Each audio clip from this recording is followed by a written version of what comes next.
Hello. Hello. I wanted her to go first this time. Oh, okay. Happy Sunday. I know we're kind of late-ish, but we don't want to take up too much of your time. So what we wanted to talk about tonight was three different things. Hi, Amy. Hobbies within the relationship. Not losing your identity, and being single is not the end of the world. Marcus Thomas, what's up, brother? So the first thing we wanted to talk about, hi, Pam, good to see you. Kale, what's up? Hobbies or things of interest outside of the relationship. And this is big because this could be having girlfriends or guy friends or going to the gym or going to the movies or whatever it is. And it's really important, I feel, and I think Nancy agrees with me. Hey, Jennifer, to have hobbies and things of interest outside the relationship. Yeah, no, I 100% agree. I actually, it was kind of nice. I took a weekend. Was it last weekend? Yeah. Yeah, last weekend. I was just kind of like, doing tons of stuff and running around, and it was my mom's birthday.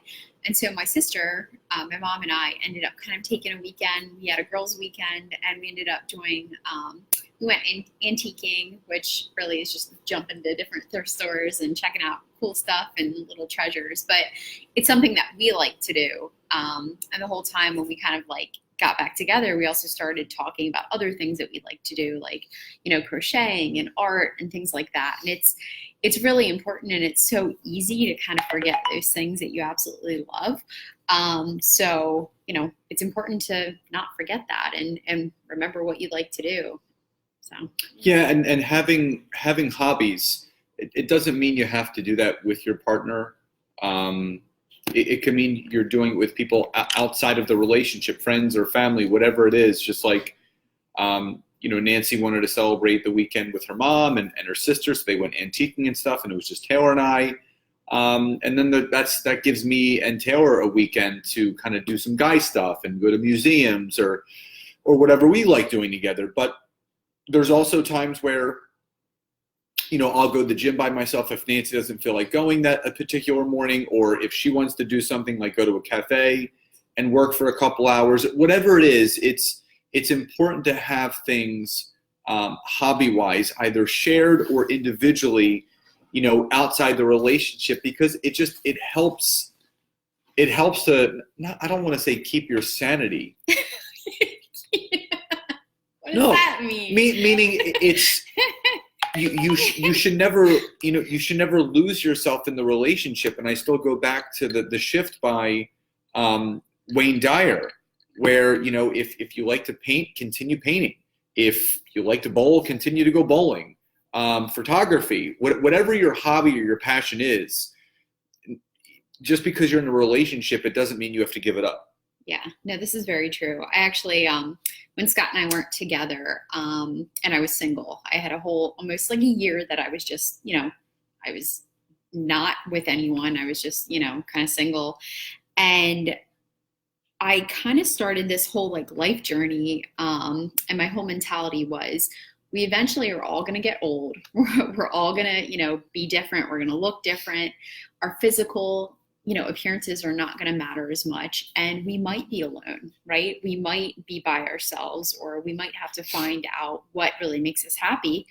And at the end of the day, I started this journey, and I'm like, all right, if I were to be able to retire now and, I might be older and my physical appearance is not whatever, and maybe, I'm by myself and whatever, what would I want to do, and what would I do to really enjoy life? And I started to kind of look at things a little bit differently, and I kind of got away from this. But for example, like going outside on nature walks and just enjoying nature and the beauty of like picking up shells on the floor or on the floor.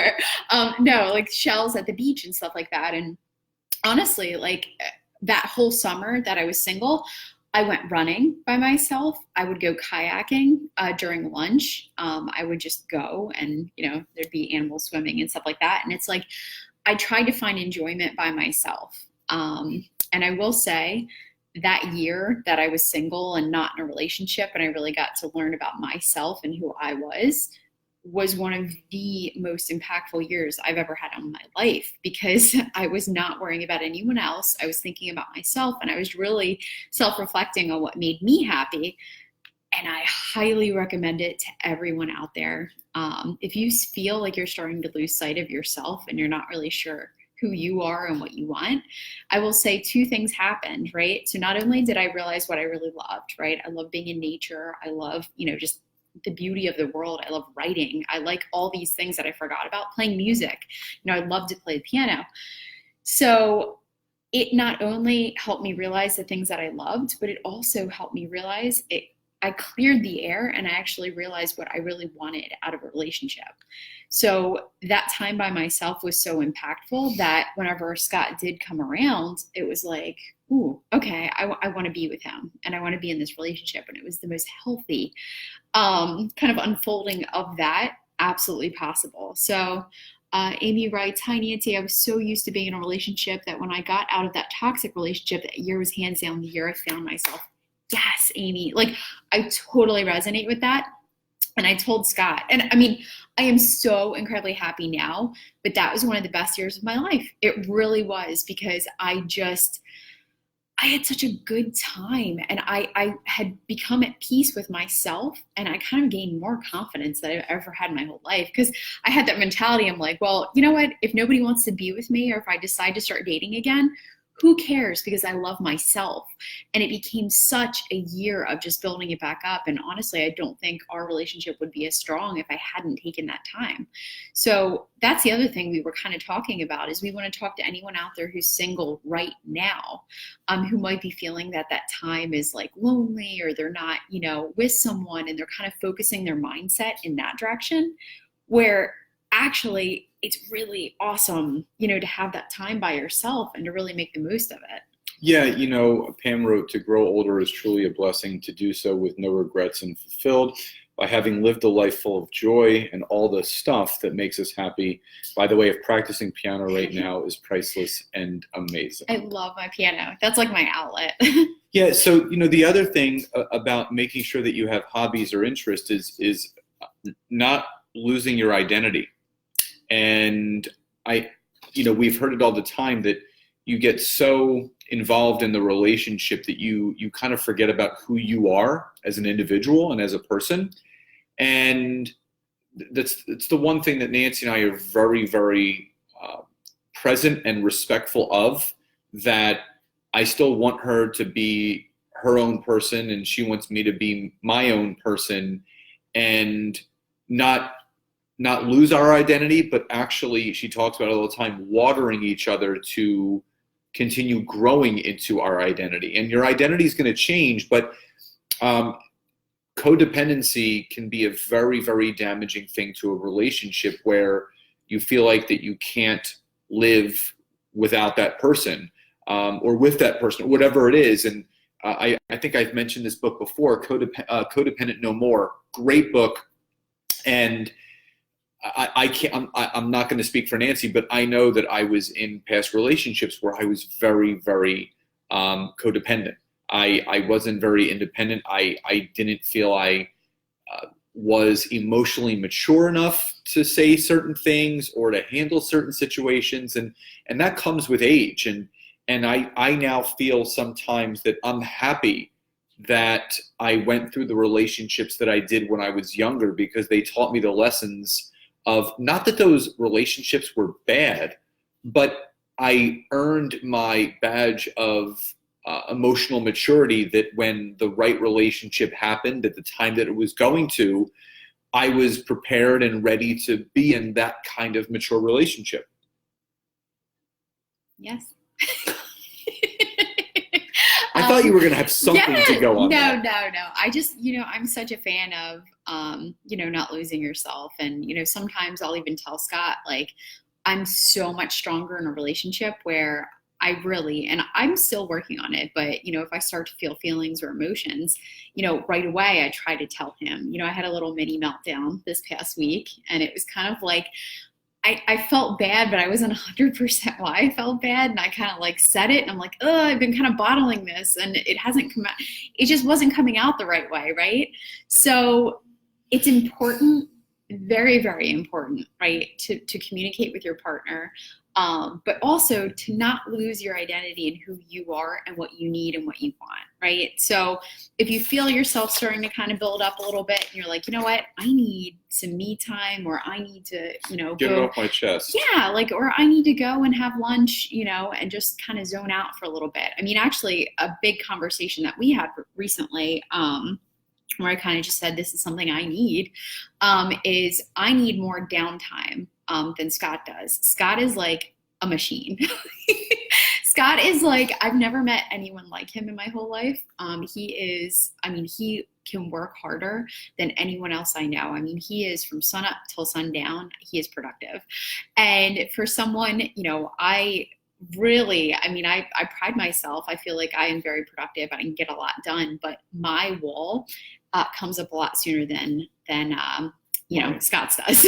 I kind of hit a wall where I'm like, I am mentally like overwhelmed, and I'm like slurring my speech. I'm like, what was I just saying? Like, I'm all over the place because I'm like, I just have so much that I've either just knowledge crammed or, whatever, but my wall comes sooner. So our conversation that we had this past week was about, look, I need some downtime.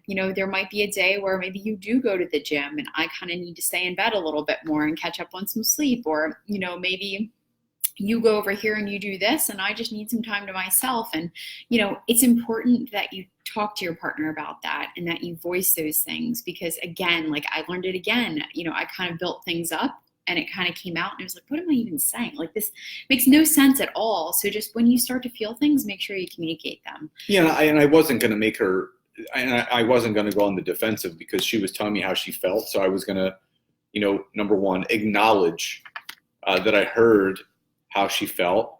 And then after I acknowledged, I said, well, what can we do to make you feel better? And then you go through the systems of resolution. It's not, and I wasn't looking for a quick answer. And when I was emotionally immature, when those situations would come up, I would look to get to the quickest answer possible to move past and then be done and get back to what I was doing. But no, like I closed my laptop, I turned my chair and I said, okay, let's talk through this. Why are you feeling this way? What are some solutions to the issue, and how can we move forward together? And it, it was 15, 20 minutes, but it wasn't anything where it took all of our day, but we figured it out and we moved on from it and learned from it, grew from it. And that's how it should be. And the last thing is, this is for all of people that maybe are single or aren't in a relationship. You have to understand that being single isn't the end of the world. I was a person that couldn't stay single for a long period of time, not because it was like my mojo or my MO, but it's because I like companionship. I like being with someone, and the hardest thing for me in the transition period between my past relationship and meeting Nancy was actually remaining single. Because, like Nancy, like we're both very social people, so we meet people all the time. And I didn't want to get back into my old routine where I wasn't emotionally ready to get into something, because I didn't want to bounce around. I had my son to think about. And I just wanted to make sure that I was really ready. And I was proud of myself because, she went on a bunch of dates, I went on a bunch of dates, and some were second and third dates, whatever it was. But I was proud of myself because I wasn't putting myself in a situation where I was committing myself to getting into another relationship until I was absolutely sure and ready for it. And Pam says, even more important to maintain when you have kids. Absolutely. Hey, Rach, Marion, good to see you on here. And again, it was the longest I was single, and it was the longest she was single. And it really was a great time, not because of like dating around, but like the fact that I had time to myself where I was forced to focus on me. I was forced to just be with me all the time, where I had to work through all of my stuff. And, obviously, I was seeing my therapist at the time, and I still do time to time, because it's so healthy and it's so important to be able to have that person that is, non-opinionated, non-biased. They're just listening to what the situation for what it is. And, I got into a serious relationship when I was, 39. I'm going to be 40 in April, and, Nancy's, younger than me, but it didn't bother me that my life was starting a new chapter at 39 years old. It didn't scare me. It didn't upset me. It excited me, because life begins when you want it to begin. And whether you're single or, and you're looking for a relationship, or you're single and you're not, both are okay, because things happen exactly the way that they should be happening.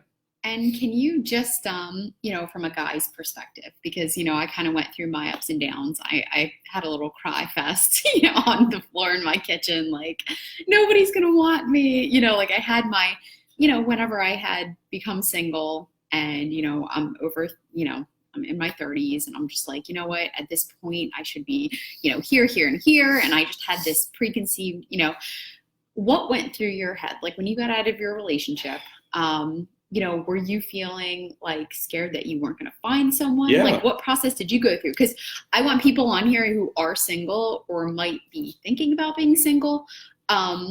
It's a total transition. So I want you to like share that. Yeah, I mean, something that I always dealt with personally was like, I'm more comfortable with it now being bald, but when I was younger, when I was in like my 20s and going bald, and then I found myself single out of a relationship, it scared me. And then when I was, married and then got divorced, now I saw myself as baggage. And then, obviously I had another relationship and another divorce, but now I had my beautiful son along with that.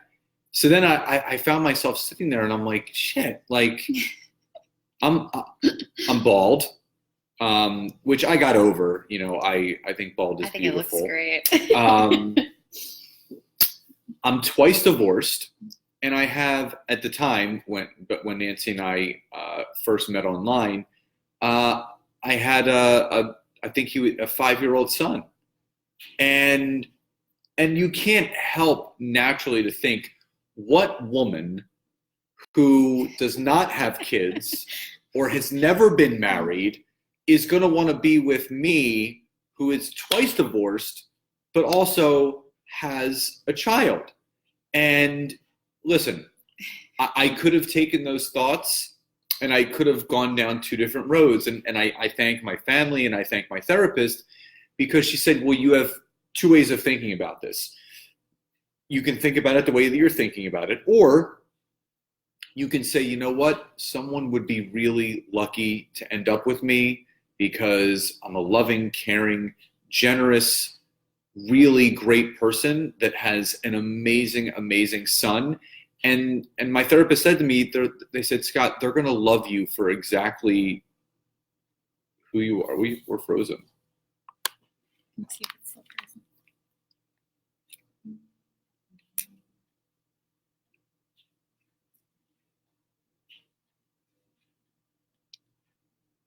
Listen, I could have taken those thoughts and I could have gone down 2 different roads.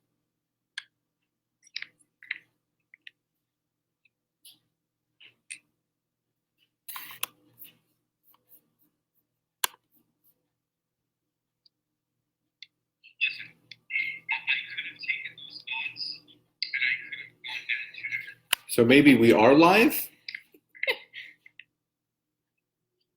I don't know. Hold on. Are we live?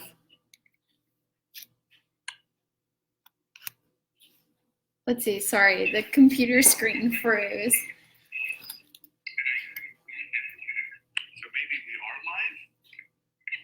Yeah, I guess we are. Anyway, so I don't know what's going on now, but either way, I shifted my thoughts. I shifted how I felt. And all I can tell you is that I shifted the way that everything was. And I said, you know what?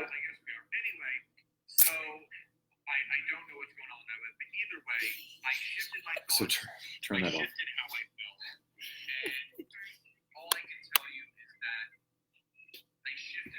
Wait, hold on. This is funny. I'm gonna see if I can pull it. No, I'm not. All right. Well, anyway, we're having technical difficulties. It's really weird. Like we Yeah. can't even see what we're doing. It's funny. Like this is like completely jammed, locked, and just not even on right now, which is like really, really strange. But either way, I shifted my thoughts, and I really understood that I had the choice to feel how I wanted to feel about myself and about my situation. So being single is not that bad, and people are always going to love you for who you are. So I hope this recorded. I don't know if it's going to, but either way, have a great Sunday, and we will see you next week. Bye, everybody. Oh, no, fix that.